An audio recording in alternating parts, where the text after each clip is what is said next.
He got his fiancée pregnant and threw her out. She married the most desired billionaire. He regrets it by saying, "I lost a queen for a prostitute." A greatest ever love story. Hi, my beautiful family. Welcome back to Mr. Peter Stories. May the Almighty pour His endless mercy upon your hearts and wrap your souls in peace that never fades. May every woman walk like a queen clothed in grace, every man lead with kindness and truth, and every child grow in the light of love.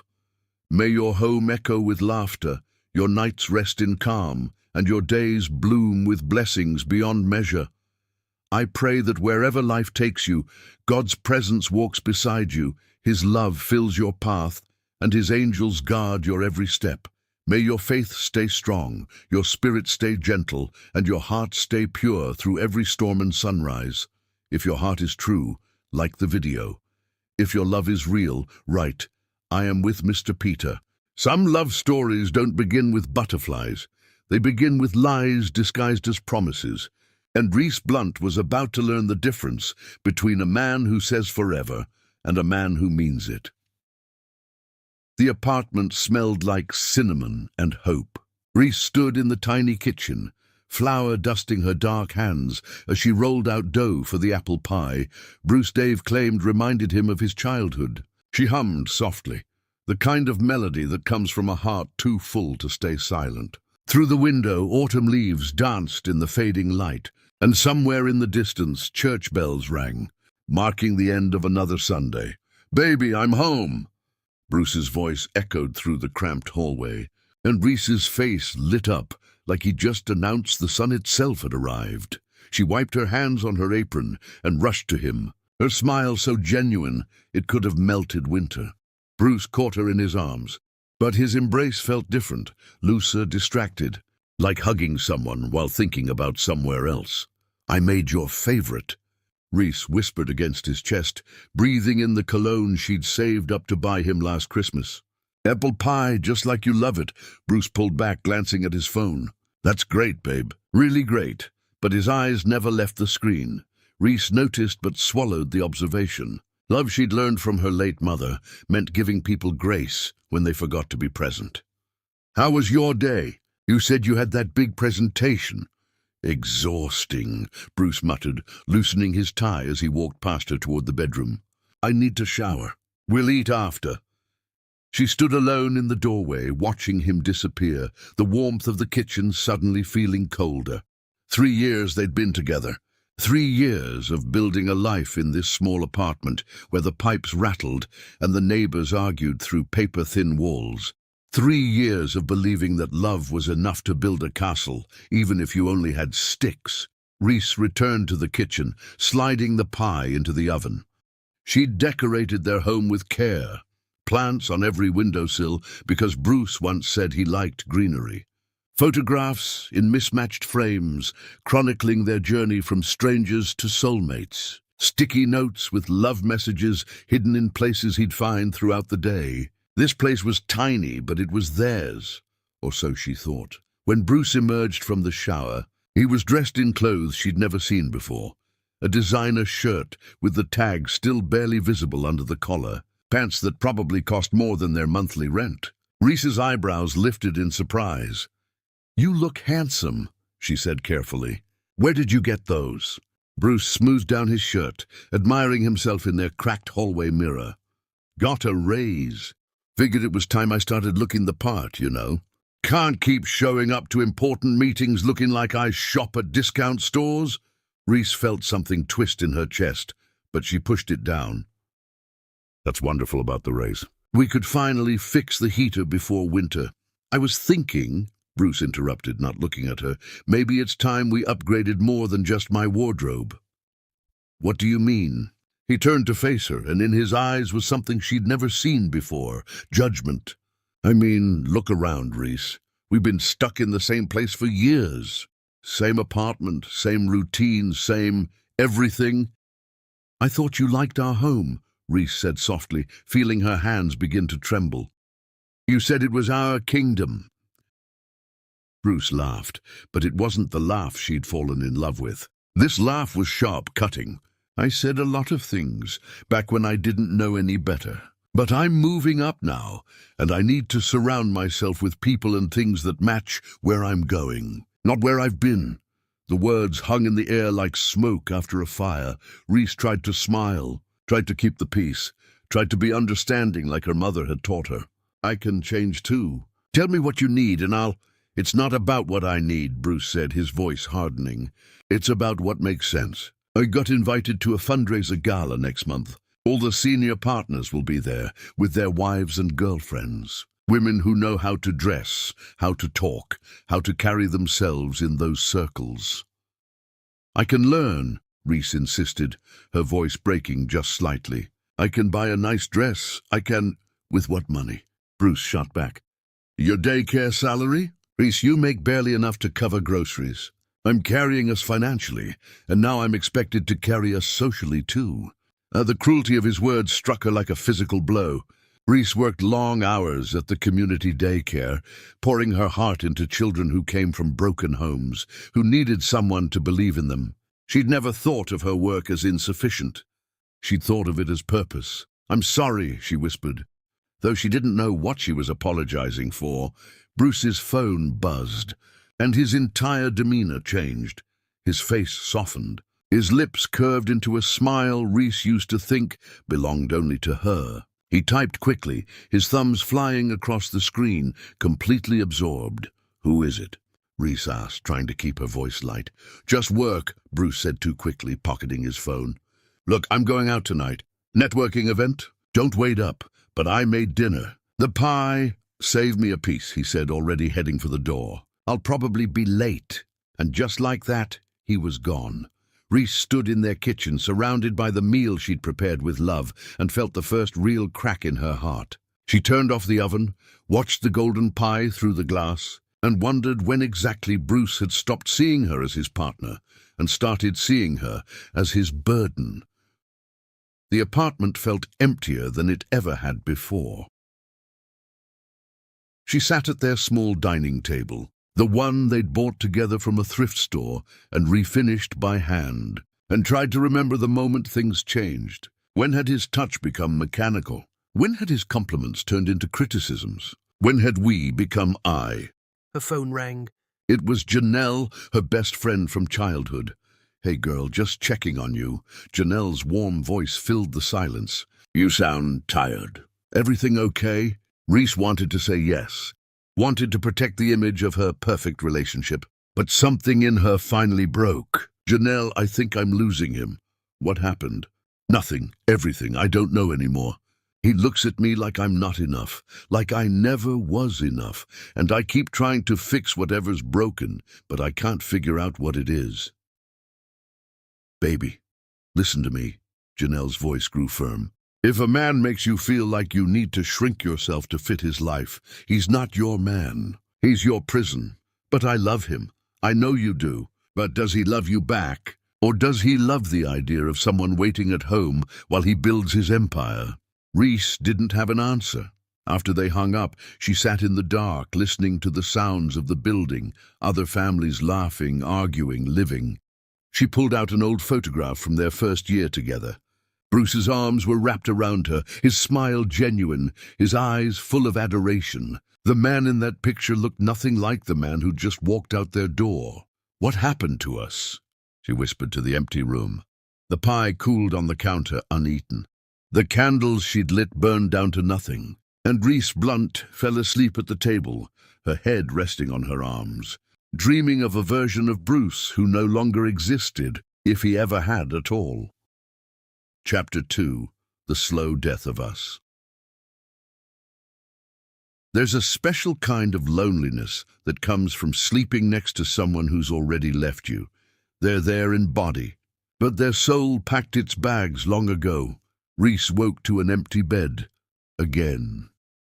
Morning light filtered through the curtains she'd sewn by hand, casting soft shadows across the sheets that still smelled like Bruce's cologne, but held no warmth of his body. She reached across the mattress, her fingers finding only cold fabric. The clock read 9:30, which meant he'd left hours ago without saying goodbye.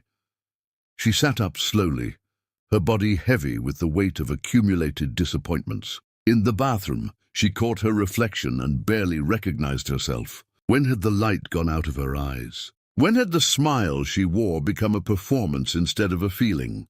The apartment was exactly as she'd left it the night before. The uneaten pie still sat covered on the counter, the candles burned to stumps, the dining table set for two, with only one chair disturbed. She cleaned it all up mechanically, moving through the motions of living without actually feeling alive. Her phone buzzed. A text from Bruce. Meeting ran late. Staying at Derek's place tonight. Don't worry, don't worry. As if those two words could erase the fact that he hadn't come home, hadn't called, hadn't cared enough to let her know before she'd spent half the night listening for his key in the lock. Reese got dressed for work.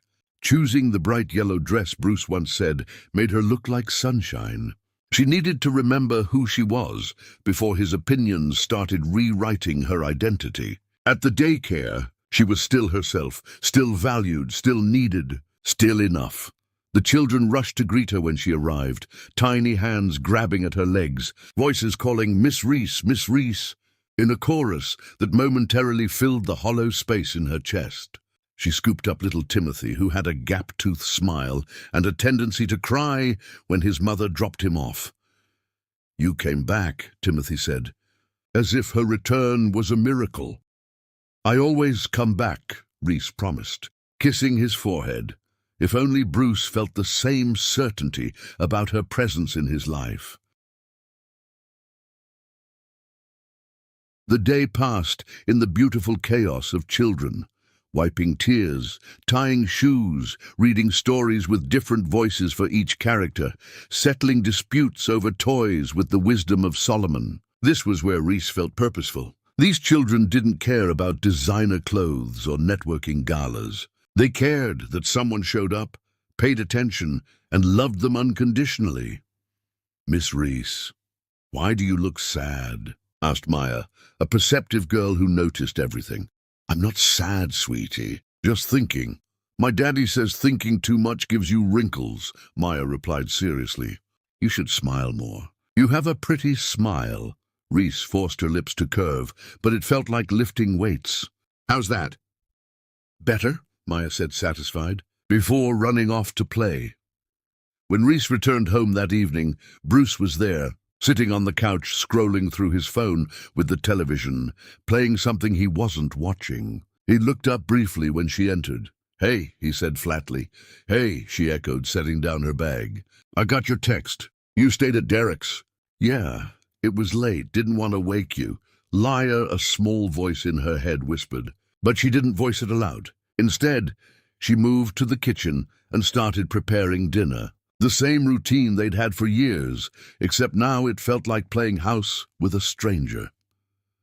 "I was thinking," Bruce said from the couch, not looking at her, "maybe you should consider a different line of work." Reese froze, knife hovering over the vegetables she was chopping. "What? The daycare thing? It's noble, sure, but it's not exactly impressive when people ask what you do. My colleague's wife manages a boutique hotel. Another one runs her own consulting firm. And then there's you, making minimum wage watching other people's kids." Each word was a needle. Reese set down the knife carefully, afraid of what she might do if she kept holding it. "Those children need me. Those children will be fine. What about what I need?" She turned to face him, really face him. "What do you need, Bruce?" "Tell me, because I've been trying to figure it out for weeks, and I still don't understand what changed." Bruce finally looked up from his phone, and in his eyes was something worse than anger. It was indifference. "I need someone who gets it, who understands that I'm building something here, and I can't do it alone. I need a partner who elevates me, not holds me back. I've never held you back. Haven't you?" He stood pacing. "Every time I get invited somewhere important, I have to make excuses for why you can't come. Every time someone asks what you do, I have to dress it up to sound better than it is. Every time I look at our life, I see someone content with mediocrity, and it's exhausting." The room spun. Reese gripped the counter to steady herself. "You said you loved our simple life. You said all you needed was me and this little apartment and dreams we'd build together. I said a lot of things. People change, Reese. I've grown. Maybe you should too. Grown into what? Someone who tears down the person they're supposed to love. Someone who's ashamed of the woman who stood by them when they had nothing. Bruce's jaw tightened. Don't make this about loyalty. This is about reality. I'm moving in different circles now, and you don't fit. The truth, delivered so casually, shattered something fundamental inside her. Reese felt tears burning her eyes, but refused to let them fall. Not here, not in front of him. Not when he'd already taken so much. I see, she whispered. Do you? Because I'm not sure you do. Look at yourself, Reese. Really look. Your hair, your clothes, the way you talk, the way you carry yourself. It's all so ordinary, and I need extraordinary. She wanted to scream that she'd been extraordinary enough when he had nothing, when his dreams were just wishes whispered in the dark, when she'd been the one believing in him while everyone else doubted. But instead, she turned back to the cutting board and finished making dinner in silence. They ate without speaking. Bruce scrolled through his phone between bites, occasionally smiling at whatever message appeared on his screen, messages from a world that didn't include her, from people who were extraordinary enough to deserve his attention. After dinner, he announced he was going out again. Another event, another night of her eating alone and falling asleep, wondering where her Bruce had gone and who this stranger was that wore his face. Before he left, he paused at the door. By the way, we're invited to a gallery opening next week. It's black tie. Try to find something appropriate to wear, okay? And maybe do something different with your hair. The natural look is fine for the daycare, but he didn't finish the sentence. He didn't have to. The door closed behind him, and Reese stood in their apartment, no, his apartment, because it had stopped being theirs the moment he stopped seeing her as an equal, and finally let herself cry. She cried for the girl who'd believed in forever. She cried for the man who'd promised it. She cried for the love that was dying so slowly she'd watched every painful breath. Her phone rang. Janelle again. I'm coming over, Janelle said, not waiting for Reese to speak. I'm fine. No, you're not, and I'm not letting you sit alone in that apartment with a man who's too blind to see what he has. I'll be there in 20 minutes. Put on the kettle. When Janelle arrived, she took one look at Reese's face and pulled her into a fierce hug. They sat on the couch, tea growing cold in their cups, while Reese finally spoke the truth she'd been avoiding. He's going to leave me, isn't he? Janelle held her hand. Baby, he already has. He's just too coward to make it official. What do I do? You remember who you were before him. You remember that your worth isn't determined by whether some man recognizes it. You remember that you are extraordinary, Reese Blunt, and if he can't see it, someone else will. But Reese wasn't ready to hear it. Not yet. She was still clinging to the hope that the Bruce she loved was buried somewhere under this stranger's skin. That maybe if she just tried harder, became better, changed enough, he'd come back to her. She didn't know yet that some people don't come back. They just take pieces of you with them when they go. Chapter 3. The night truth broke. Her hell isn't a place of fire and brimstone. It's a kitchen table where the man you love looks at you with eyes full of hate and tells you the miracle inside you is a mistake. Reese had been feeling off for weeks. The nausea came in waves, usually in the morning, but sometimes in the afternoon when she was reading to the children. The fatigue was overwhelming. She'd fall asleep on the couch before dinner, wake up exhausted, drag herself through days that felt twice as long. Her breasts ached, her sense of smell intensified, and she found herself crying at commercials about dogs finding their forever homes. She'd been afraid to acknowledge what her body was telling her. The pregnancy test sat on the bathroom counter, 2 pink lines screaming a truth she wasn't sure how to feel about. Pregnant, she was going to be a mother. In any other timeline, with any other version of Bruce, this would have been a celebration. They'd talked about children before, late-night conversations where he'd described the kind of father he wanted to be, how he'd teach their kids to ride bikes and stand up to bullies, how he'd love them the way his own father never loved him. But that was before. Before the distance, before the criticism, before Bruce became someone she no longer recognized. Reese sat on the closed toilet lid, holding the test, trying to imagine telling him. Maybe this would bring him back. Maybe a baby was what they needed to remember why they loved each other. Maybe this child could be the glue that held them together instead of the wedge that drove them apart. She had to try. Reese spent the whole day planning.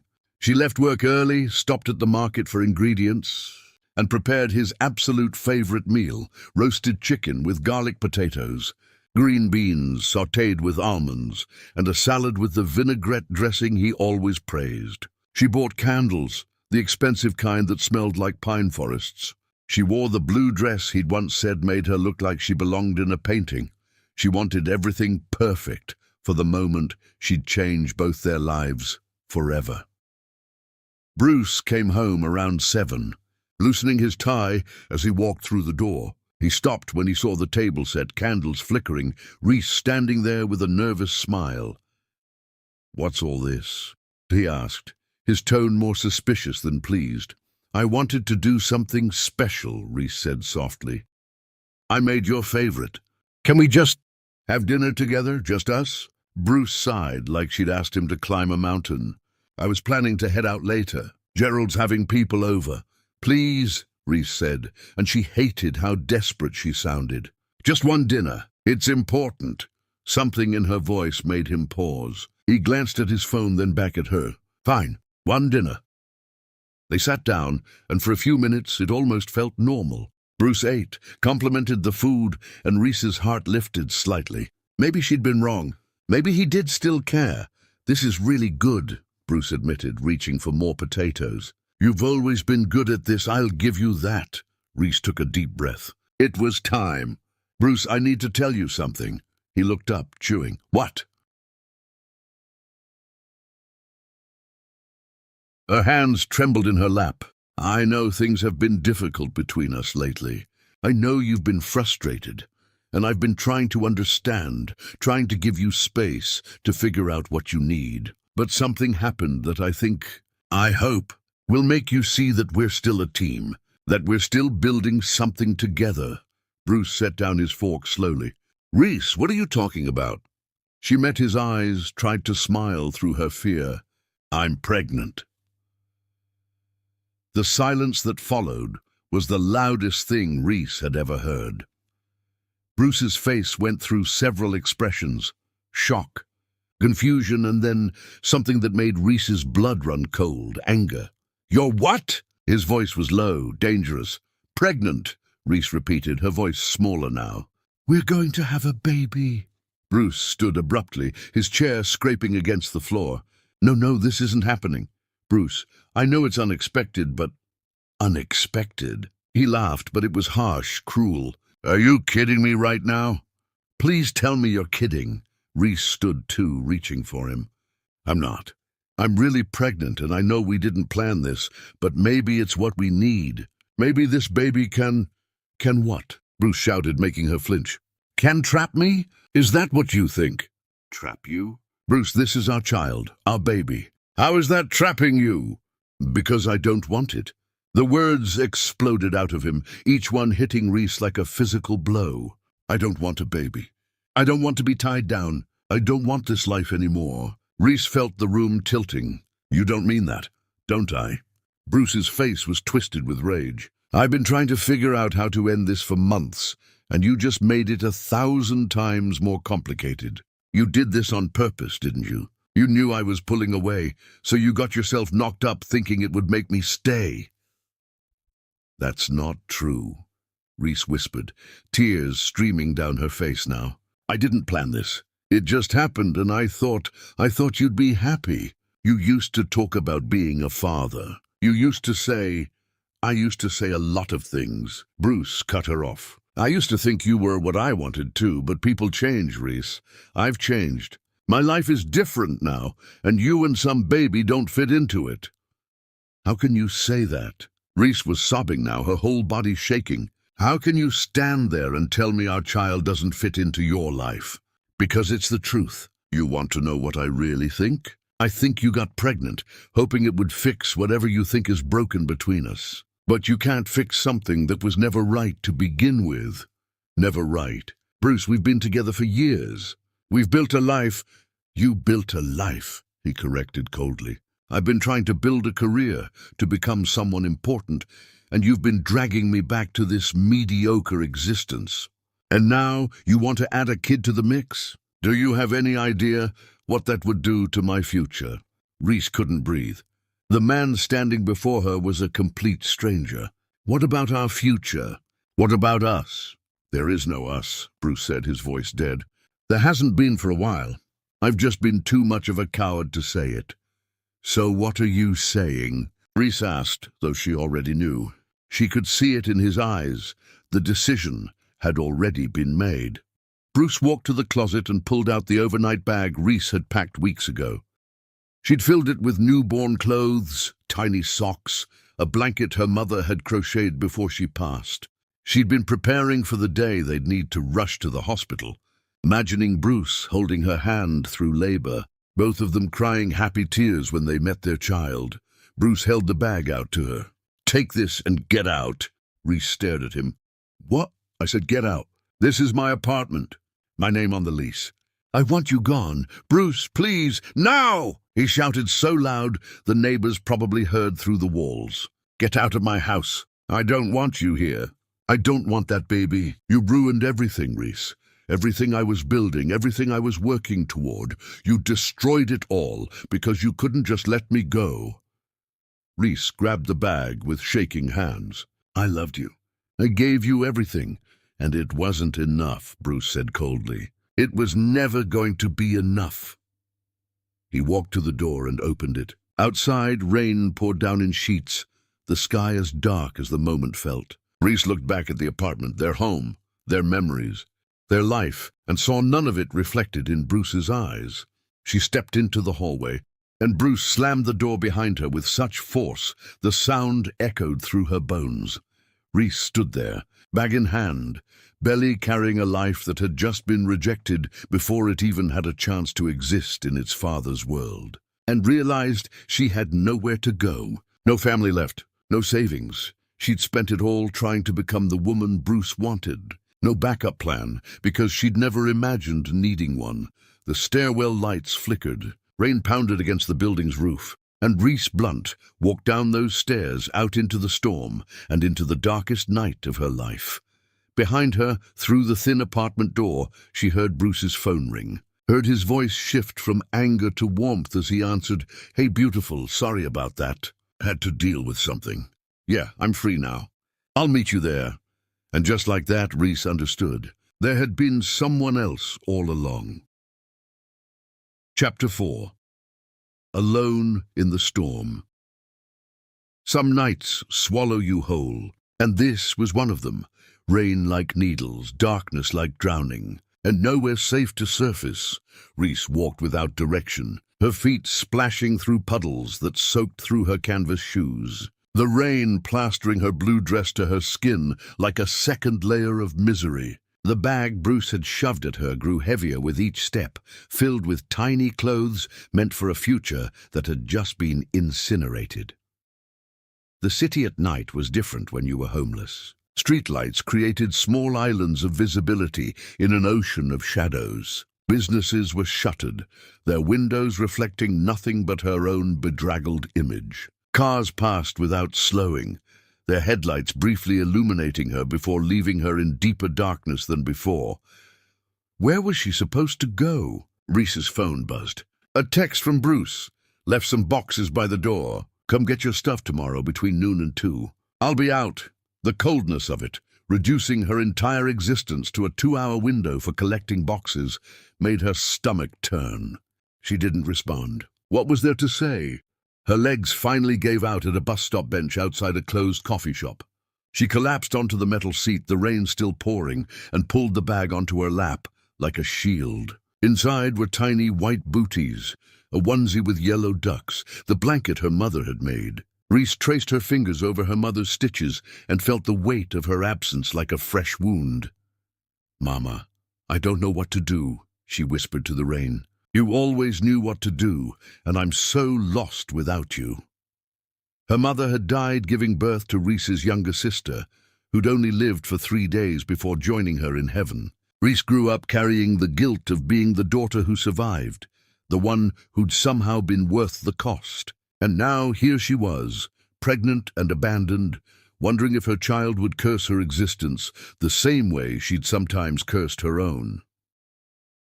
The cold seeped through her wet clothes and into her bones. She wrapped her arms around her still flat stomach, an instinctive gesture of protection. "I'm sorry," she whispered to the life inside her. "Your daddy doesn't want us, but I promise you, baby, I'll want you enough for both of us. I'll figure this out. But how? With what money? With what plan?" Her phone showed the time, 11:30. Janelle would be asleep, and Reese couldn't bring herself to call anyway. What would she say? That she'd been right? That Bruce really had left? That Reese was now pregnant and homeless in the middle of a thunderstorm? A car turned the corner, its headlights cutting through the rain. Reese expected it to pass like all the others, but instead it slowed, pulling to a stop directly in front of her. It was sleek, black, expensive, the kind of vehicle that didn't belong in this neighborhood at this hour. The window rolled down smoothly, and Reese instinctively stood, ready to run. She'd heard stories about women picked up off streets, about good intentions that masked terrible outcomes. But then a voice emerged from inside the car, gentle and concerned, in a way that made her pause. "Are you all right?" Reese peered through the rain at the driver. He was looking at her with an expression she couldn't quite read. Worry, recognition, something else she couldn't name. "I'm fine," she lied, because what else was she supposed to say to a stranger? "You're soaked through and it's freezing. Please, let me give you a ride somewhere. Anywhere you need to go." "I don't know you," Reese said, her voice shaking from cold and fear. "I'm not getting in a car with someone I don't know." The man hesitated, then slowly opened his door and stepped out. He was tall, dressed in a suit that somehow remained crisp despite the weather, holding an umbrella he hadn't bothered to use for himself. He approached carefully, holding the umbrella over Reese, even as rain soaked his shoulders. "My name is Kevin Gibson," he said quietly. "And I know this is going to sound strange, but I know you. Or rather, I knew someone who loved you very much." Reese stared at him, confused. "What are you talking about?" "My mother," Kevin continued, his voice thick with emotion. "She was at St. Catherine's Clinic before she passed. You volunteered there. You sat with her during her final days. You sang hymns and held her hand when I couldn't be there because I was working. You made her last days bearable. And I've thought about thanking you every day since." The memory came flooding back, a frail woman with kind eyes who'd squeezed Reese's hand and called her an angel. Mrs. Gibson, she'd asked Reese to sing Amazing Grace over and over, saying it reminded her of her own mother's voice. Reese had stayed overnight twice, refusing to let Mrs. Gibson die alone when her son was stuck in important meetings across the country. "I remember," Reese whispered. "She was beautiful. I'm sorry you lost her." "I'm sorry I wasn't there more," Kevin said, and there was genuine pain in his voice. "But you were. You gave her something I couldn't, peace. So please let me do this one thing for you. Let me make sure you're somewhere safe tonight." Reese wanted to say no, wanted to maintain her independence, her dignity, something. But she was so tired, so cold, so completely broken that she couldn't find the strength to refuse. "I don't have anywhere to go," she admitted, the words costing her everything. Kevin's jaw tightened. "Then come with me. I have a guest room. No expectations, no obligations. Just a dry place to sleep and warmth. In the morning, we'll figure out what you need. Why would you help me? You don't owe me anything. I owe you everything," Kevin said simply. "My mother died smiling because of you. That's a debt I'll never be able to repay." Reese looked at the car, then back at the empty street, then down at the bag in her arms. Every option felt impossible, but staying here would kill her slowly. At least with him there was a chance. "Okay," she whispered. Kevin held the umbrella steady over her as they walked to the car. He opened the door himself, helped her inside, and carefully placed her wet bag in the back seat like it contained precious cargo. The interior was warm, leather soft, and completely surreal after the harsh reality of the bench. As Kevin drove through the rain-slicked streets, Reese stared out the window at the city passing by. They moved through neighborhoods that got progressively nicer, buildings that grew taller and more elegant, until finally they arrived at a high-rise that looked like something from a magazine. "This is where you live?" Reese asked, her voice small. "It's just a place," Kevin said, as if luxury apartments with doormen and marble lobbies were normal. "Come on, let's get you warm." The elevator ride was quiet, except for the soft jazz playing through hidden speakers. Kevin stood at a respectful distance, never crowding her space, never making her feel threatened. When they reached his floor, the top floor, naturally, he led her down a hallway to a door that opened into an apartment so beautiful it took Reese's breath away. Floor-to-ceiling windows overlooking the city. Furniture that looked expensive but somehow welcoming. Art on the walls that probably cost more than every possession Reese had ever owned combined. And yet Kevin moved through it like it meant nothing.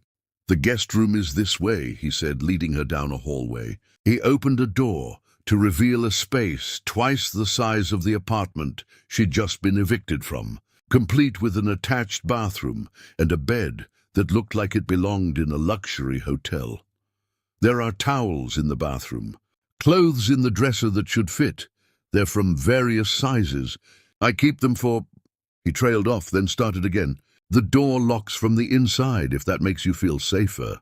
There's a phone on the nightstand that connects directly to building security. And in the morning, we'll talk about next steps. Is there anything else you need right now?" Reese shook her head, overwhelmed by the kindness of a stranger when the man who'd promised to love her had shown only cruelty. "Thank you," she managed to say. Kevin nodded. "Rest well, Reese. You're safe here." After he left, Reese locked the door and stood in the silence of the most beautiful room she'd ever been in. She walked to the window and looked out at the city sprawling below. Thousands of lights, millions of lives, and somewhere down there was Bruce, probably already in the arms of whoever he'd been talking to on the phone. Reese showered in a bathroom with heated floors and water pressure that felt like a massage. She dressed in borrowed clothes that smelled like lavender fabric softener. And finally, she climbed into a bed so soft she almost cried. She placed her hand over her stomach, where a tiny life was growing despite the chaos around it. "We survived tonight," she whispered. "That's something, right?" "We survived." Outside the window, the storm finally began to clear. Chapter 5, The Invisible Guardian. They say angels walk among us, and sometimes they drive black cars and pay your rent when you're not looking. Morning light filtered through unfamiliar curtains, and for a moment Reese forgot where she was. Then reality crashed back. Bruce, the rain, the stranger named Kevin, the impossible softness of the bed beneath her. She sat up slowly, her body still aching from yesterday's emotional devastation. On the nightstand, she found a note written in careful handwriting. "There's breakfast in the kitchen whenever you're ready. Take your time, Kay." Reese ventured out cautiously, following the smell of fresh coffee. The apartment looked even more impressive in daylight. Sunlight streaming through those massive windows, casting golden rectangles across hardwood floors, so polished she could see her reflection. Kevin stood in the kitchen, cooking something that sizzled in a pan, dressed more casually now in dark pants and a simple shirt. "Good morning," he said without turning around. "I hope you slept well. I made scrambled eggs and toast, but if you don't eat eggs, I can make something else. I have fruit, yogurt, oatmeal." "Eggs are fine," Reese interrupted softly. "Thank you." They sat at a kitchen island that probably cost more than her yearly salary, eating in comfortable silence. Kevin didn't pry, didn't ask questions, just made sure her plate was full and her water glass never empty. "I need to be honest with you," Kevin finally said, setting down his fork.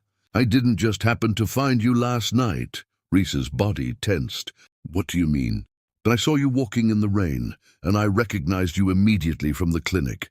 I've thought about you often over the years, wondered how you were doing, whether you ever knew how much you meant to my mother. When I saw you out there looking so lost, I couldn't just drive past. So you followed me? I made sure you were safe, Kevin corrected gently. There's a difference. And now I'm going to continue making sure you're safe, whether you let me help directly or whether I do it from a distance. That's not negotiable. Reese didn't know whether to be grateful or frightened. I can't accept charity. It's not charity. It's gratitude. You were there for my mother when she needed someone most. Now let me be here for you. Over the next few days, Kevin kept his word in ways Reese didn't discover until much later. He helped her retrieve her belongings from Bruce's apartment, not by going himself, but by sending professional movers who packed everything efficiently while Bruce wasn't home, sparing Reese the humiliation of another confrontation.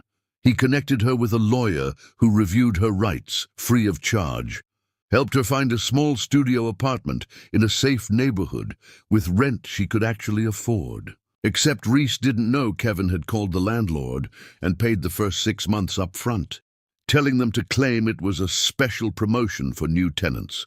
Every week, groceries appeared at her door. Prenatal vitamins, ginger tea for her morning sickness, fresh fruit, proteins, foods she'd mentioned once in passing that she missed being able to afford. The deliveries always came with generic receipts from a community pantry program Reese had apparently been randomly selected for. She believed it because she needed to believe she could still do this alone. Reese returned to work at the daycare, pouring herself into the children who needed her. But she was constantly exhausted now, the pregnancy draining her energy in waves. She'd lean against walls during nap time, close her eyes while the kids were occupied, push through days that felt like climbing mountains. One afternoon, she fainted. One moment she was bending down to pick up scattered crayons. The next, she was waking up with the daycare director hovering over her. Phone in hand. "I'm calling an ambulance," Mrs. Patterson said firmly. "No, I'm fine," Reese protested, trying to sit up. "I just need water." "Honey, you went down hard. We need to make sure you and the baby are okay." At the hospital, doctors told her what she'd been ignoring for weeks. She was severely anemic and dangerously underweight. The stress was literally eating away at her body, and the baby was starting to suffer. "You need to rest more, eat more, stress less," the doctor said, as if these were simple instructions instead of impossible commands. "If you don't, we could be looking at serious complications." Reese nodded mechanically, wondering how she was supposed to stress less when her entire life was stress. How was she supposed to eat more when groceries cost money she didn't have? How was she supposed to rest more when she had bills to pay and a baby coming and no partner to share the burden? When she left the hospital, Kevin's driver was waiting outside. "How did you—" Reese started. "Mrs. Patterson called me," the driver said calmly. "Mr. Gibson wanted to make sure you got home safely." His name was Thomas, and he'd been Kevin's driver for years. He was older, with kind eyes and a gentle demeanor that reminded Reese of her late grandfather. "I can take the bus," Reese said weakly. "With respect, ma'am, you just fainted. Mr. Gibson would never forgive me if I let you take the bus. Please, it's no trouble." During the drive, Thomas talked about his own daughter who'd gone through a difficult pregnancy. He didn't pry into Reese's situation, didn't make her feel pitied, just shared his own story in a way that made her feel less alone. "Mr. Gibson is a good man," Thomas said as they pulled up to her building. "Doesn't advertise it, doesn't want credit for it, but he's been helping people quietly for years. If he's taken an interest in your well-being, you're in good hands." "Why would he care so much?" Reese asked. "Just because I was kind to his mother?" Thomas met her eyes in the rearview mirror. "Because that's the kind of man he is. He sees someone struggling and can't not help. It's in his nature." After Thomas drove away, Reese climbed the stairs to her studio apartment, a walk that shouldn't have been difficult, but left her winded and dizzy. Inside, she found another grocery delivery waiting, this one including a note. "Please eat. Please rest. Please let someone care about you. A friend. She knew who the friend was. But Kevin was smart enough never to sign his name, never to make it official, never to make her feel like accepting help meant admitting defeat. That night, Reese made herself a proper meal for the first time in weeks. As she ate, she thought about the strange guardian angel who'd entered her life at its darkest moment. She thought about Thomas's words, about Kevin's quiet kindness, about how some people show love through grand gestures while others show it through groceries and paid rent and making sure you're never truly alone. She placed her hand over her growing belly. "There are good people in the world, baby," she whispered. "Maybe we found one." Outside her window, a black car sat parked across the street, its driver watching to make sure her lights came on, that she made it home safely. Kevin had instructed Thomas to check on her every evening without being obvious about it. Some angels wear wings. Others wear suits and pay rent and make sure you eat. And sometimes they do it all while never asking for a single thing in return. Chapter 6. When Angels Carry You. The human body has limits, and Reese discovered hers on a Tuesday afternoon when the world went black and gravity stopped working. She'd been walking home from the daycare, bags full of papers to grade and crafts to prepare for tomorrow's activities. The sun was setting, painting the sky in shades of orange and pink that reminded her of better times. She remembered thinking how beautiful it was, how her baby would one day see sunsets like this, and then nothing.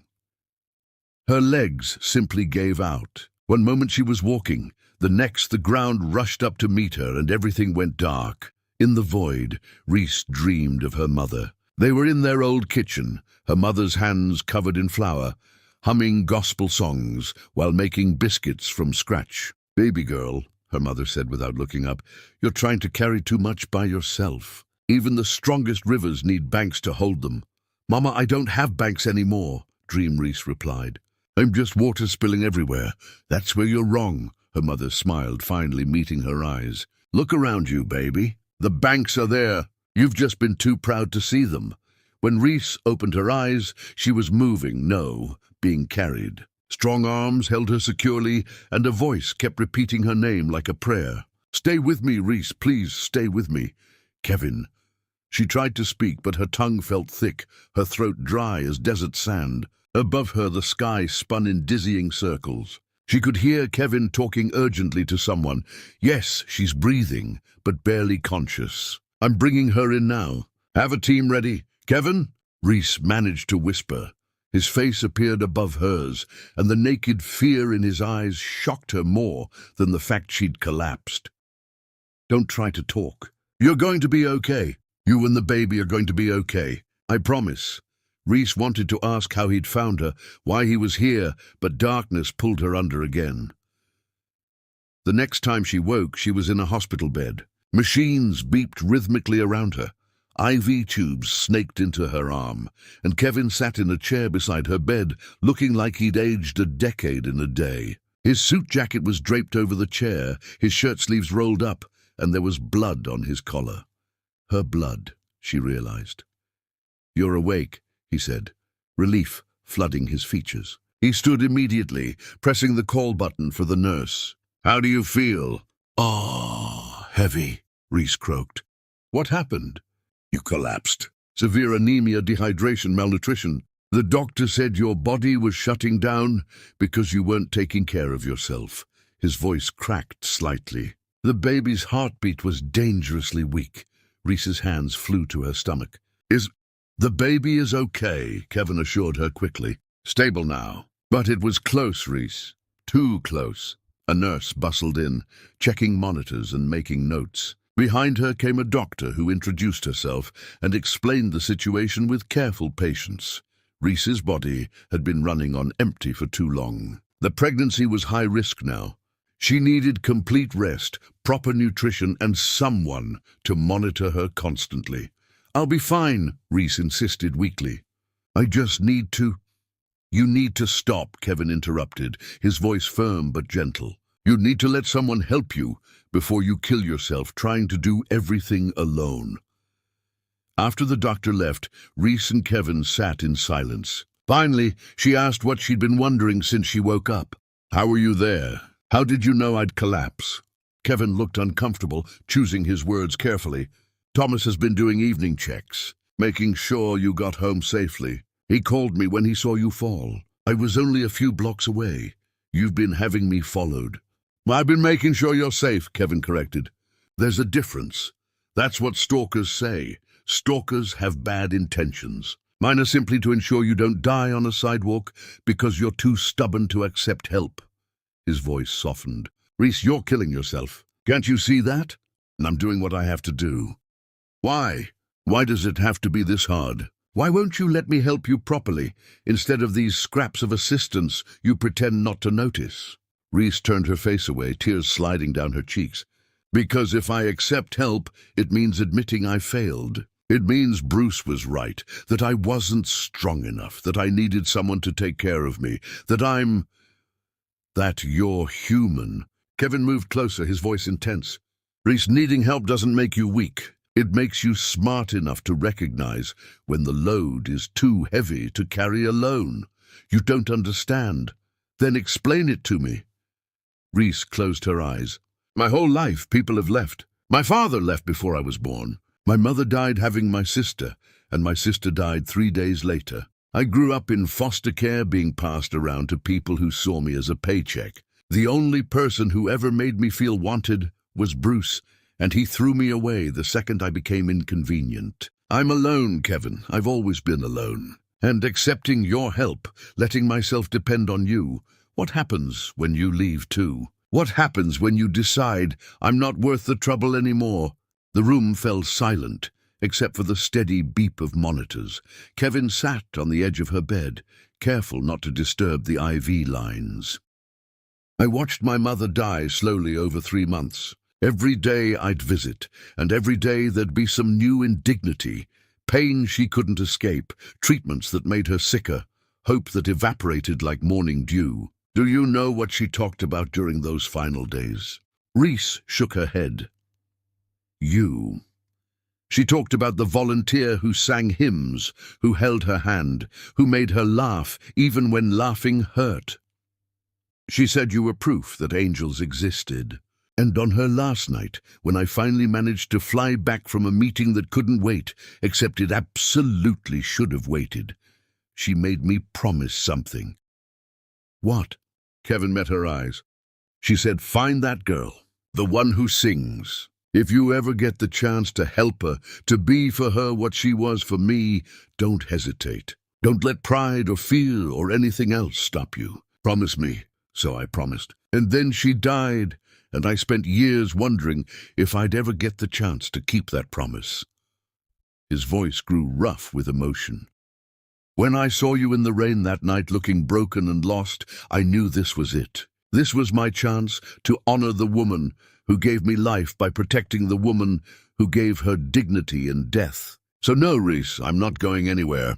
I'm not going to abandon you. I'm going to be exactly what you need for as long as you need it, because that's what I promised my mother, and I don't break promises to the dead." Reese was crying openly now. "I don't know how to let you. You don't have to know how. You just have to say yes." They stared at each other across a space that felt both infinite and intimate. "The baby needs blood transfusions," the doctor said, returning with charts. "We need a donor match, and unfortunately you're a rare type. We're searching our database, but it could take time we don't have." Kevin stood immediately. "Test me. Mr. Gibson, the chances of you being a match, test me anyway." 30 minutes later, a nurse returned looking shocked. "You're a perfect match. 1 in a million odds, but you're compatible." Kevin didn't hesitate. He rolled up his sleeve. "How much do you need?" "Sir, this isn't a small donation. The amount we'd need to stabilize both mother and baby." "How much do you need?" They took enough blood that Kevin's face went pale, and nurses insisted he sit down. But he refused to leave, sitting beside Reese's bed as his blood, literally his life, flowed through tubes into her body. into the baby's body, giving them both a chance to survive. "Why would you do this?" Reese whispered, watching the transfusion. "You don't even know me." Kevin's eyes were starting to unfocus from the blood loss, but his voice remained steady. "I know you sang to my dying mother. I know you hold other people's children like their treasures. I know you're carrying a baby whose father threw you away, and you're still fighting to give that child a good life. I know enough." The transfusion took hours. Kevin never complained, never asked to stop, even when nurses worried he was giving too much. Finally, when they disconnected him, he tried to stand and immediately stumbled. "You need to rest," the nurse scolded. "You just gave enough blood to save 2 lives. Your body needs recovery time." But Kevin just lowered himself back into the chair beside Reese's bed. "I'll rest here." And he did. For 3 days, Kevin Gibson, a man who probably had empires to run and fortunes to manage, sat in a hospital room, holding vigil over a woman who'd once shown his mother kindness. On the 3rd day, when Reese woke feeling stronger and saw him still there, she finally understood something her mother had tried to tell her in that dream. Some people don't leave. Some people build banks around your river and call it privilege to do so. "Thank you," she said quietly. Kevin looked up from the book he was reading. "For what?" "For being here. For the blood. For everything." He smiled, and it transformed his entire face. "You're welcome. Now, when we get you discharged, you're coming home with me. Kevin, non-negotiable. Doctor's orders say you need constant monitoring, proper meals, and 0 stress. My home has guest rooms, a full kitchen, and complete privacy. You'll have your own space, your own independence. I won't hover, but you'll be safe, and you'll be taken care of, and that baby will have the best chance possible." Reese knew she should refuse. Should protect her pride, maintain her independence, prove she could do this alone. But her mother's voice echoed in her memory. "Even the strongest rivers need banks." "Okay," Reese whispered. "Okay," Kevin's smile widened. "Okay." Chapter 7, Trust Built on Ashes. They say you can't build a house on broken ground. But sometimes the strongest foundations come from learning how to trust again after trust has been shattered. Kevin's mansion wasn't just a house.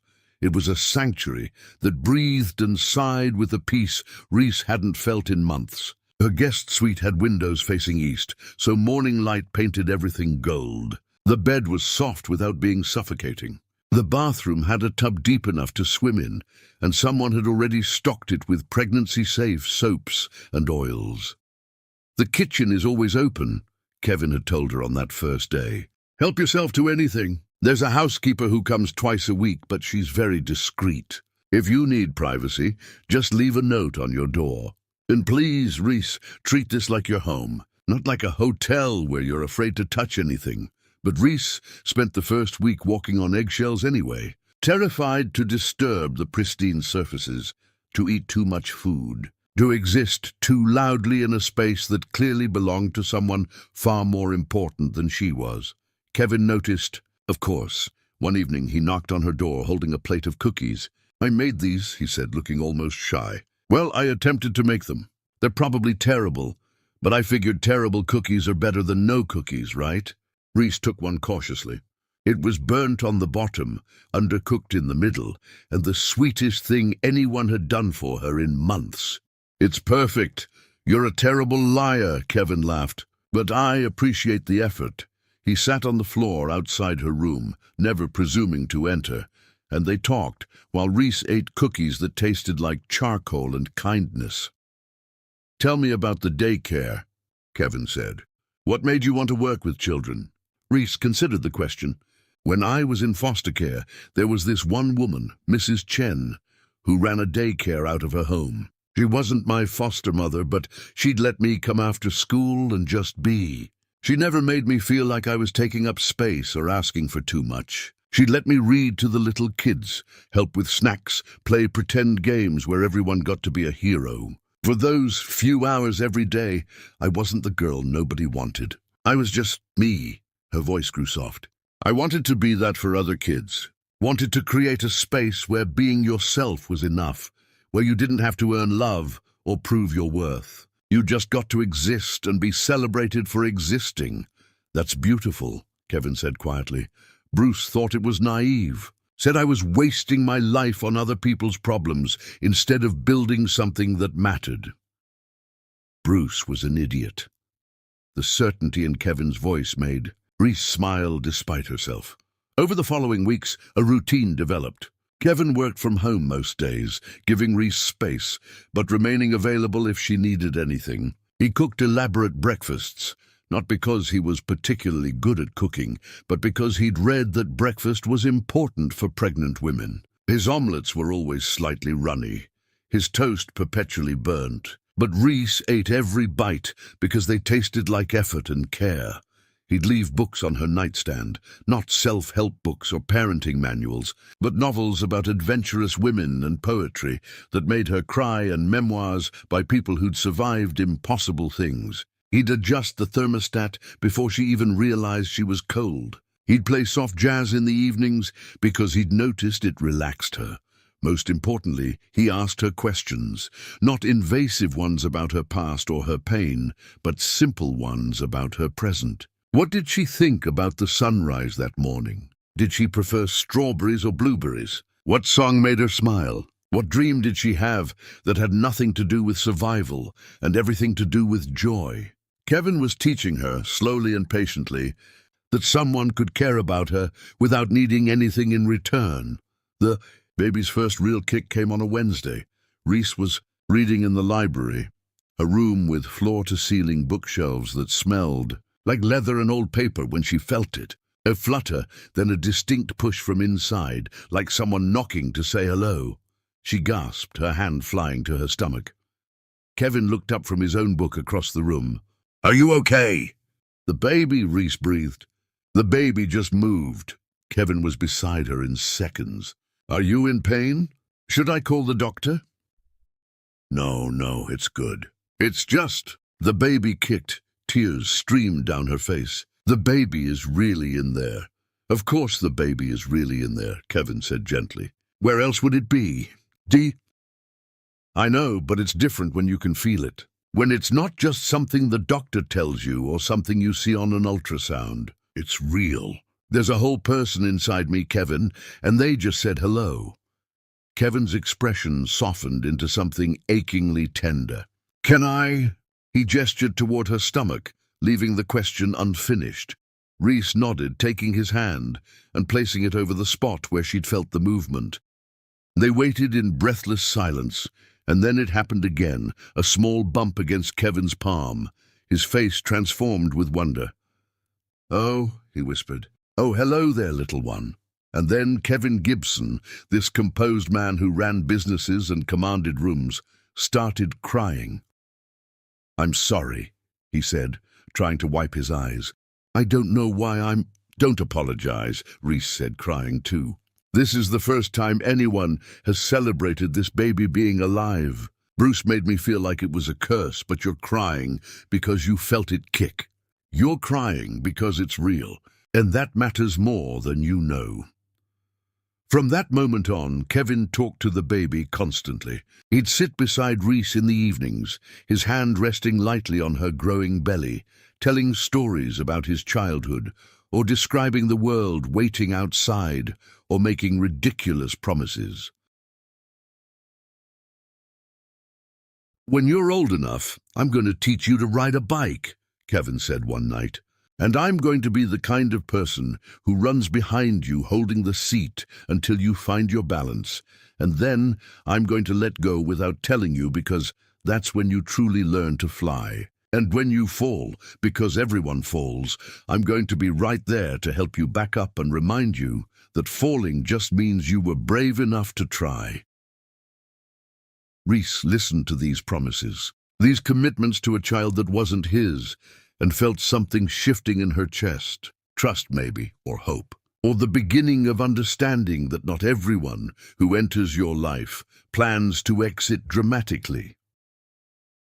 One evening, while Kevin was making his signature terrible cookies, Reese found photographs in the library. His mother's face smiled up from frames, a beautiful woman with Kevin's eyes and a warmth that radiated even through glass. "She looks happy," Reese said when Kevin found her there. She was. Even at the end, when she was in so much pain, she'd find things to smile about. Stupid things, like the way pigeons walked or how jello wobbled on a spoon. She taught me that joy is a choice you make, not a circumstance you wait for. I wish I could have known her better. Kevin sat beside her. You gave her dignity when she was losing everything else. You gave her music when words became too hard. You gave her humanity in a place that often treats patients like problems to be solved. You knew her where it mattered. Reese looked at this man who'd given her blood, shelter, safety, and never asked for a single thing in return. Why do you do all this? All what? Take care of me.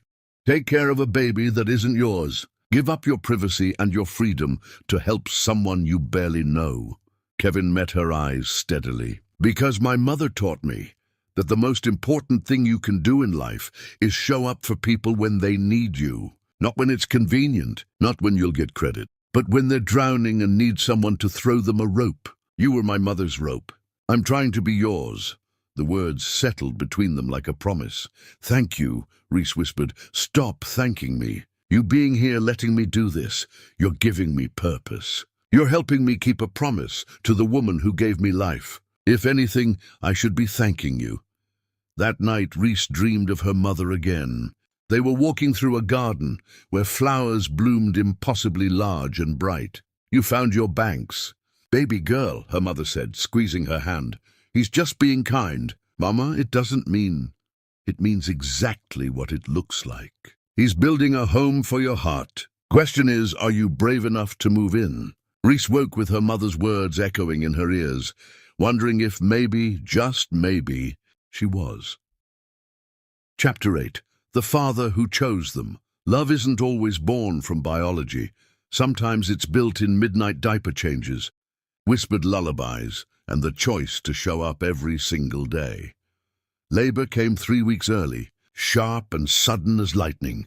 Reese woke at 2 a.m. with pain that stole her breath. She stumbled from her bed, clutching her stomach, trying to convince herself it was false labor, just practice contractions, nothing to panic about. Then her water broke, soaking through her nightgown and pooling on the hardwood floor. Kevin, she called out, her voice strangled with fear. Kevin! He appeared in a doorway within seconds, wearing pajama pants and nothing else, hair disheveled from sleep. One look at her face, and he was in full motion, grabbing the hospital bag they'd packed weeks ago, helping her change clothes, calling ahead to the hospital, keeping his voice steady even though his hands shook. You're okay, he said, more to himself than to her. You're both going to be okay. The drive was a blur of streetlights and contractions. Kevin held her hand while driving, talking to her constantly. Breathe with me, Reese. In through your nose, out through your mouth. Good. You're doing so good. We're almost there. The hospital became a whirlwind of nurses and monitors and questions about insurance that Kevin handled with quiet efficiency. He never left her side, translating medical jargon, advocating when she was in too much pain to speak, holding her hand through contractions that felt like her body was tearing itself apart. I can't do this, Reese sobbed during a particularly brutal contraction.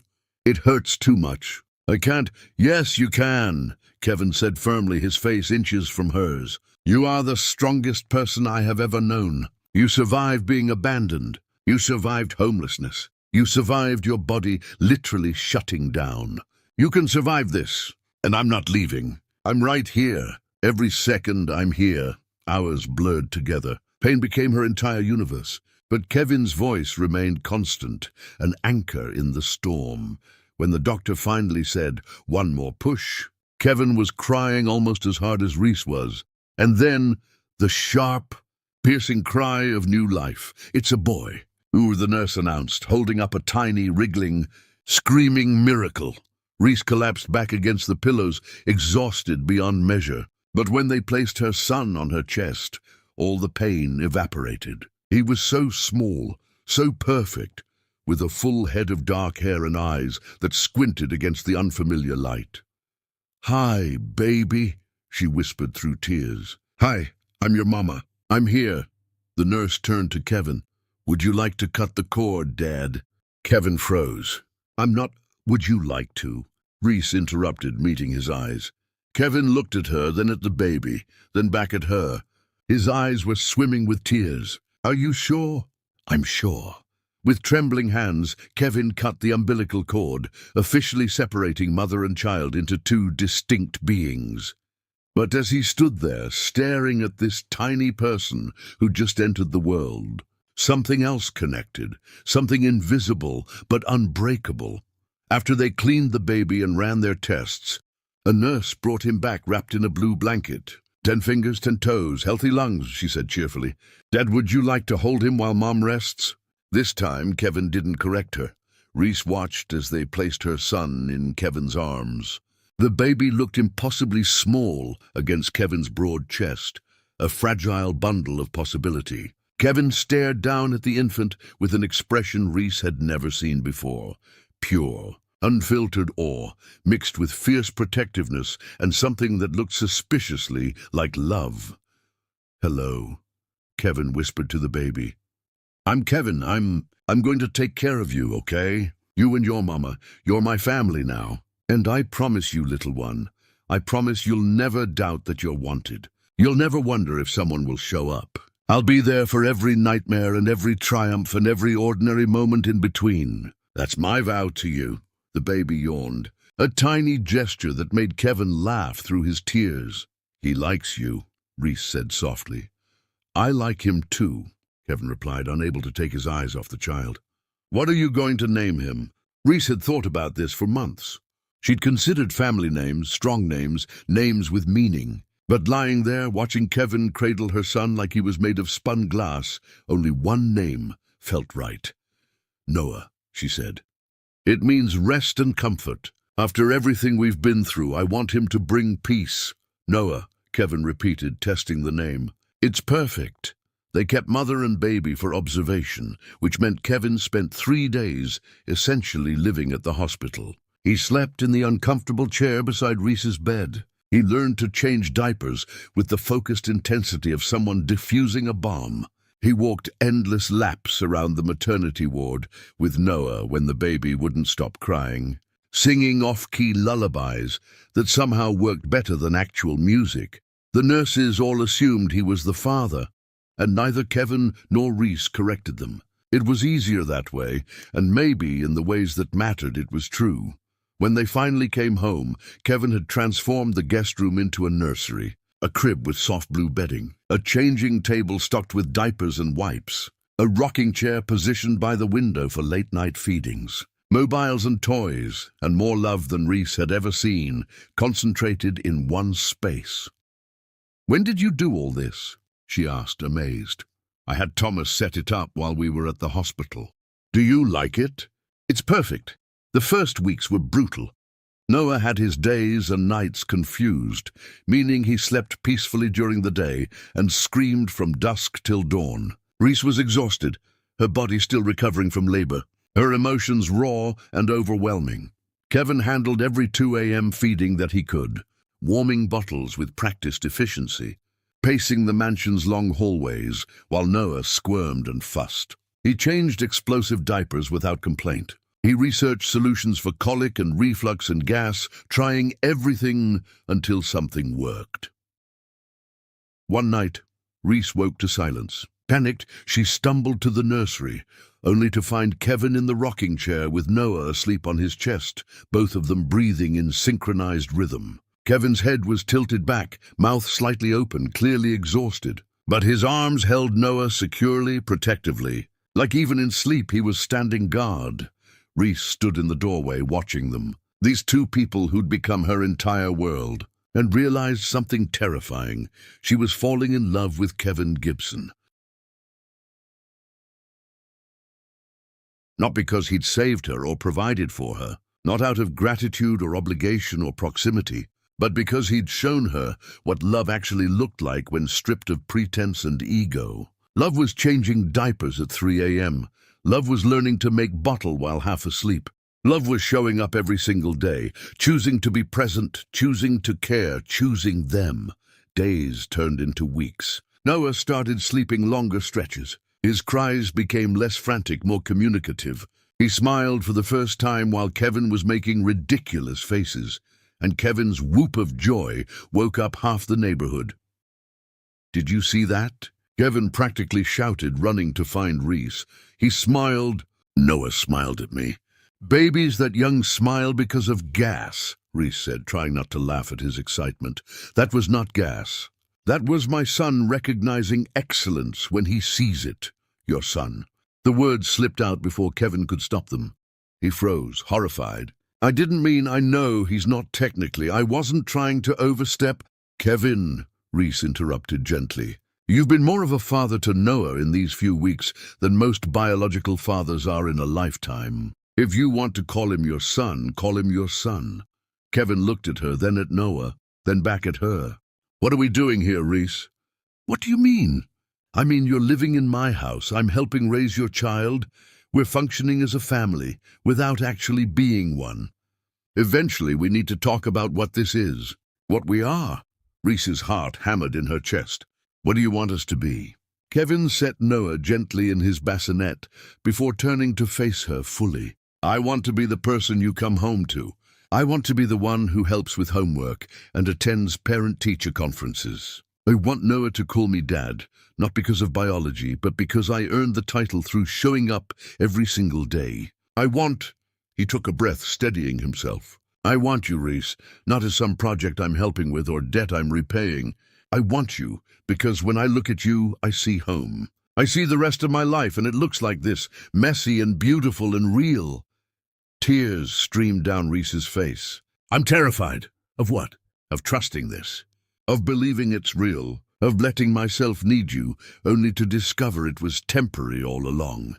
Kevin crossed the space between them, taking her hands in his. "I'm not Bruce. I'm not going to wake up one day and decide you're not enough. You are more than enough. You always have been. And yes, maybe I started helping you because of a promise to my mother, but I'm staying because of a promise to myself, to never let you doubt your worth again." "What if I'm not ready?" "Then I'll wait. I'll wait as long as you need because you're worth waiting for." And there, in a nursery at 4 a.m, with their son sleeping peacefully between them, Reese took her first real step toward healing. She chose to believe him. Chapter 9, Rebuilding a Queen. There's a difference between surviving and living, and Kevin was about to teach Reese the geography between the two. Morning arrived with autumn light streaming through kitchen windows, where Reese sat feeding Noah, her hair uncombed and eyes tired but peaceful. Kevin had already made coffee, still terrible, still burnt, still the sweetest gesture, and was attempting pancakes with the determination of someone convinced practice would eventually yield results. "I have something to show you today," Kevin said, flipping a pancake that looked more like modern art than breakfast.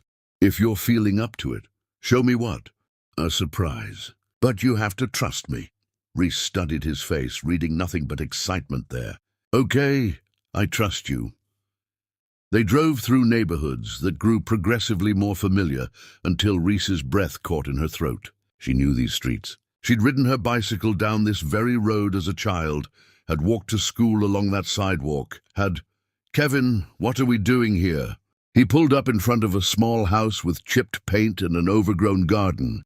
Reese's childhood home, the place where her mother had lived and died, where Reese's earliest memories lived in the walls, where everything she'd lost had once existed. "It was foreclosed years ago," Reese said, her voice hollow. "Sold to someone who probably tore it down. Actually," Kevin said quietly, "someone who bought it and kept it exactly as it was, hoping that someday the right moment would come to give it back to its rightful owner." He pulled out a set of keys and placed them in her trembling hands. "Kevin, what did you do?" "I found out who bought it, made them an offer they couldn't refuse, had it cleaned and repaired, but left everything else untouched. It's yours again, Reese. Your mother's house is yours." Reese couldn't move, couldn't breathe, couldn't process what he was saying. "Come on," Kevin said gently, taking Noah from her arms. "Let's go inside." The front door opened with a creak that sounded like hello. Inside, the house smelled like lemon polish and memories. Everything was exactly as Reese remembered. The floorboards that squeaked in the hallway, the kitchen with its yellow curtains, the living room where her mother used to read stories before bed. Reese walked through rooms like a ghost visiting her past.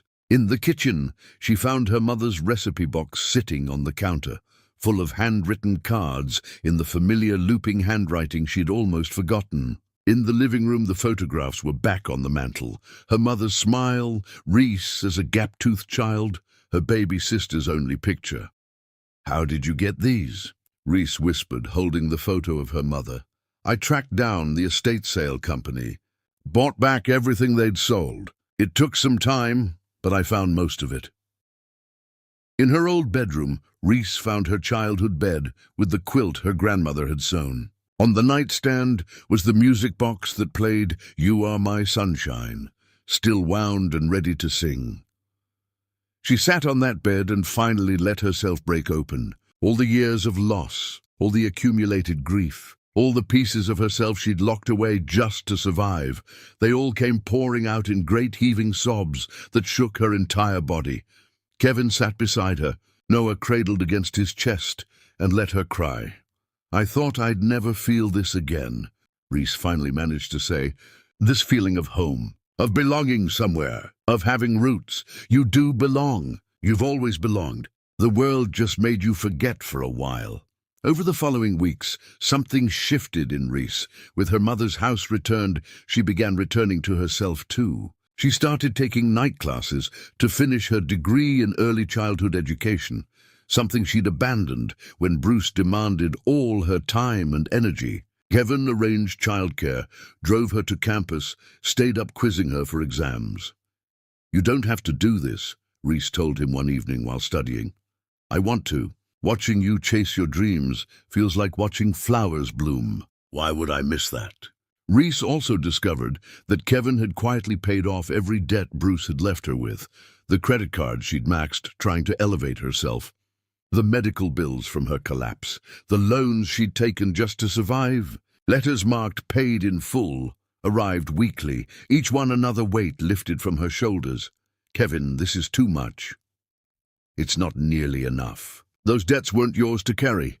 Bruce made them while making you feel inadequate. I'm just correcting the record. You were never the problem." He was. With financial stability came breathing room to actually live instead of just survive. Reese started painting again, something she hadn't done since childhood. She filled canvases with swirls of color that expressed things words couldn't reach. Kevin would watch her work, Noah on his hip, both of them mesmerized by her creativity. "You're talented," Kevin said one evening, studying a painting of a woman emerging from storm clouds into sunlight. "It's just for fun." "No, it's cathartic. There's a difference." Reese's confidence slowly rebuilt, brick by careful brick. She laughed more freely, slept more soundly, started making decisions about her life instead of just reacting to what life threw at her. One evening, they were all in the living room, Kevin reading aloud from a children's book while Reese sketched and Noah did tummy time on a blanket. It was so ordinary, so domestic, so perfectly imperfect that Reese had to stop and marvel at it. "What are you thinking?" Kevin asked, noticing her staring. "I'm thinking that 6 months ago I was sleeping on a bench in the rain with nowhere to go and no one to turn to. And now I'm here, with my son and my home, and this person who keeps showing up like he's got nothing better to do. I don't have anything better to do. This is the better thing." Noah chose that moment to roll over for the first time, both of them erupting in cheers like he'd just won an Olympic gold medal. Kevin scooped him up, covering his face in kisses, while Noah giggled with that pure baby joy that makes the whole world make sense. Watching them, Reese realized something. She wasn't just learning to trust Kevin, she was learning to trust herself again, to trust her judgment, her intuition, her worthiness of love. Later that night, after Noah was asleep and the house was quiet, Kevin found Reese on the porch, watching rain clouds gather in the distance. "Remember the first night I found you?" he asked, sitting beside her. "It was raining just like this. How could I forget? I thought you were either a serial killer or insane, stopping for some random woman who was clearly having the worst night of her life. I couldn't not stop. My mother would have haunted me." They sat in comfortable silence, listening to the storm approach. Finally, Reese spoke. "I need to tell you something, and I need you to listen without interrupting." Kevin turned to face her, concern flickering across his features. "When I was with Bruce, he made me believe I needed to be someone different to deserve love. Quieter, fancier, less myself. I spent 3 years trying to shrink myself into whatever shape he wanted, and I still wasn't enough. And then you showed up and you've just let me be myself. You've never asked me to change or perform or prove my worth. You've just accepted that I'm enough exactly as I am," her voice caught. "And that terrifies me, Kevin, because what if I wake up tomorrow and you've realized I'm actually not enough? What if this is just some extended honeymoon phase before you see all my broken pieces and decide they're too much trouble to deal with?" Kevin reached for her hand but didn't speak, honoring her request to just listen. "But I realized something today while watching you play with Noah. I realized that fear is just the scar tissue from Bruce's abuse. It's not truth, it's trauma, and I can't let trauma dictate my future. So I'm actively choosing to believe you, to trust this, to accept that maybe, possibly, I found someone who sees my broken pieces and considers them beautiful because they're part of my story." She met his eyes, tears streaming freely now. "I'm not asking you to promise you'll never leave. I'm just asking you to promise you'll be honest. If this stops working for you, if I become too much or not enough or any of those things Bruce claimed I was, just tell me. Don't make me guess. Don't let me wonder. Just be honest, and I promise I'll survive it." Kevin was quiet for a long moment. Then he stood, pulling Reese up with him. "Dance with me," he said. "What?" "Kevin, there's no music."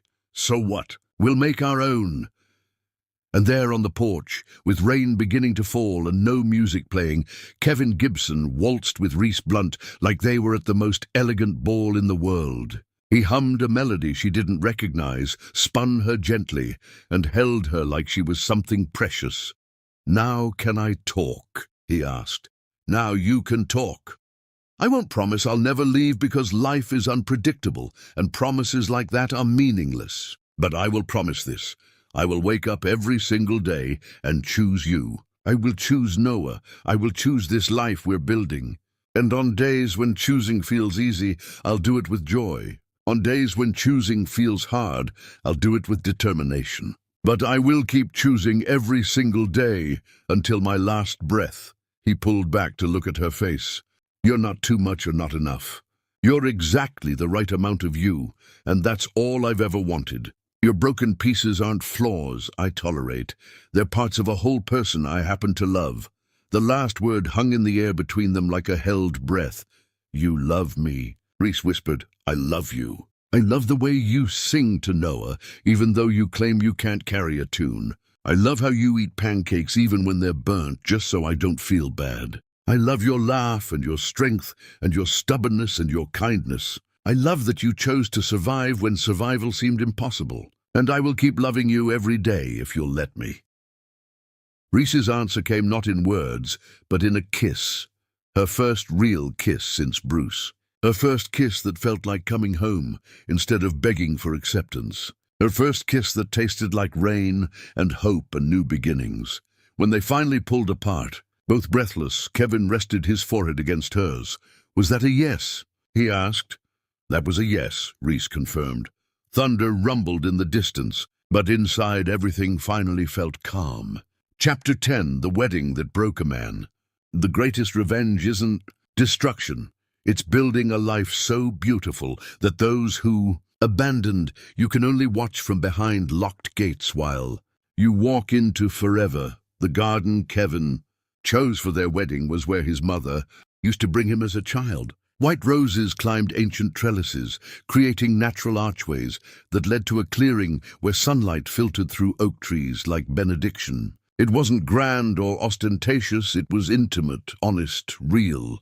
Noah, now sitting up and babbling consonants that almost sounded like words, wore a tiny suit that made him look like the world's smallest businessman. Kevin had spent 45 minutes that morning trying to get the baby's hair to lay flat before Reese finally said, "He's perfect exactly as he is," and kissed both their foreheads. Reese's dress was simple elegance, cream fabric that flowed like water, her natural hair crowned with fresh flowers, her mother's pearls at her throat. She'd gained back the weight she'd lost during her lowest moments. Her eyes held light again. She looked like herself, finally, after so long pretending to be someone else.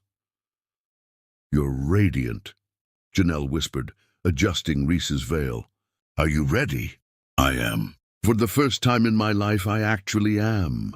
There was no father to walk her down the aisle, no family to fill the front rows. But there was Kevin, standing beneath the rose arbor with Noah in his arms, and tears already streaming down his face. There was Janelle, who'd never stopped believing Reese deserved better. There were the children from the daycare and their families, people who'd known her kindness long before Kevin entered her life. And there was something else, something none of them expected. Outside the garden gates, uninvited and unwelcome, stood Bruce Dave. He looked terrible. The designer clothes were gone, replaced with wrinkled pants and a stained shirt. His hair was unkempt, his face unshaven, his eyes hollow with something that looked like madness mixed with regret. He gripped the iron gates like a prisoner watching freedom through bars. Kevin's security had spotted him hours ago and asked whether to remove him. Kevin had looked at Reese, letting her decide. "Let him watch," Reese had said quietly. "Let him see what he threw away." Now, as music began to play, not a traditional wedding march, but Amazing Grace, the same hymn Reese used to sing to Kevin's mother, Reese walked down the aisle alone. Not because she lacked someone to give her away, but because she was giving herself. She was choosing this, claiming this, walking toward her future on her own 2 feet. Kevin watched her approach with an expression that made every woman in attendance sigh. When she reached him, he shifted Noah to one arm and took her hand with the other. "Hi," he whispered, like they were the only 2 people in the world. "Hi yourself," Reese whispered back. The ceremony was short but meaningful. They'd written their own vows, promises that had nothing to do with tradition and everything to do with truth. Kevin spoke first, his voice steady despite his tears. "Reese, when I found you in that rain, I thought I was saving you. But you've spent every day since teaching me that you never needed saving. You needed witnessing. Someone to see your strength, your grace, your unbelievable capacity to love even after love had hurt you so badly. You've made me a better man by letting me be part of your life. You've made me a father by trusting me with your son. And you've made me believe in love again by showing me what it looks like when it's real. I promise to choose you every single day. I promise to be honest even when honesty is hard. I promise to protect your heart the way you've protected mine. I promise to be the father Noah deserves and the partner you've always deserved. This is my vow, and I'll keep it until my last breath." Reese's hands trembled as she spoke. "Kevin, I came into your life broken, and you never tried to fix me. You just sat with me in the broken places until I was ready to put myself back together. You showed me that love isn't about grand gestures or expensive things. It's about showing up at 2 in the morning when the baby won't stop crying. It's about making terrible pancakes because you read that breakfast is important. It's about seeing someone at their absolute worst and saying, 'I still choose you.' You've given Noah a father, but more than that, you've given me myself back. I promise to choose you too. I promise to trust this love even when fear tells me not to.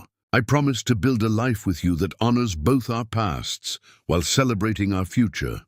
This is my vow, and I mean it with everything I am." The officiant smiled. "By the power vested in me, I now pronounce you husband and wife. Kevin, you may kiss your bride." And Kevin did, bending to kiss Reese with a tenderness that made the entire gathering erupt in applause. Noah, sandwiched between them, reached up and grabbed both their faces, making everyone laugh through their tears. When they turned to face their guests as husband and wife, Reese's eyes inadvertently found Bruce through the gates. He'd sunk to his knees, his hands still gripping the iron bars, his face a portrait of devastation. The wealthy woman who'd lured him away had left him the moment his money ran out, which happened quickly after his company discovered he'd been embezzling funds to maintain her lifestyle. He'd lost everything, his job, his reputation, his prospects, but none of that compared to what he was losing now, watching the woman he'd discarded marry a man who cherished her. Bruce watched Kevin lift Noah high, making the baby giggle with pure joy. He watched Reese's face glow with happiness she'd never shown when she was with him. He watched them walk down the aisle together, a family built on choice rather than obligation, on love rather than convenience. "I threw away a queen," Bruce whispered to the empty air, his voice breaking, "for a woman who was never mine. I destroyed everything real for something fake, and now I have nothing while she has everything." No one heard him. No one cared. The wedding party moved on to celebrate, leaving Bruce alone with his regrets and the locked gates between him and the life he could have had. Inside the garden, under string lights that twinkled like earthbound stars, Kevin and Reese danced their first dance while Noah dozed on Janelle's shoulder. The song was one they'd chosen together, At Last, by Etta James, because it captured the feeling of finally finding home. "Are you happy?" Kevin asked, spinning Reese gently. "I'm more than happy." "I'm free," Reese replied, and in her voice was the sound of wings unfurling after years of being caged. They danced until Noah woke and demanded to be included, so Kevin lifted him between them and they danced as three, moving to a rhythm only they could hear. This was the life Bruce had rejected. This was the love he deemed insufficient. This was the family he'd called a burden, and he would spend the rest of his days knowing he'd traded gold for dust, substance for shadow, forever for right now. Meanwhile, under the oak trees, where Kevin's mother used to tell him that true love was worth waiting for, her son waltzed with his wife and son, proving that sometimes the best revenge is simply living well, so well that those who hurt you become irrelevant footnotes in a story they no longer have permission to tell. As night fell and guests departed and the garden emptied, Kevin, Reese, and Noah sat together on a bench overlooking the roses. Noah had finally fallen asleep, milk drunk and content, draped across both their laps. "You know what the best part is," Reese said softly. "What's that?" Bruce thought throwing me away would free him, but he just traded one prison for another, while I actually got free. He's trapped in his regrets, but I'm here, living a life so beautiful it would have been impossible to imagine when I was with him. Kevin kissed her temple. "You deserved beauty all along. You just needed someone who recognized it. We found each other," Reese said simply. "In all the chaos and pain, somehow we found each other." Best finding of my life. They sat in comfortable silence as stars appeared overhead, mapping constellations of possibility. Somewhere beyond the gates, Bruce Dave stumbled away, heading back to an empty apartment and an emptier life. But inside the garden, inside the life he'd rejected, a family sat together beneath the stars, a family built on sacrifice and choice and the radical decision to love someone through their worst moments until they remembered how to love themselves. And that, Reese realized, was the real happy ending. Not revenge or vindication or watching Bruce suffer. The real happy ending was this: a husband who chose her daily, a son who would never doubt he was wanted, and a heart that finally believed it deserved all the love it had been freely giving. She'd carried his child alone. Kevin had carried her pain until she was strong enough to carry herself. And together they'd carried each other into a future neither had dared to dream was possible. Bruce's biggest mistake wasn't throwing them out. It was assuming they needed him to survive. They never did. They just needed to find each other,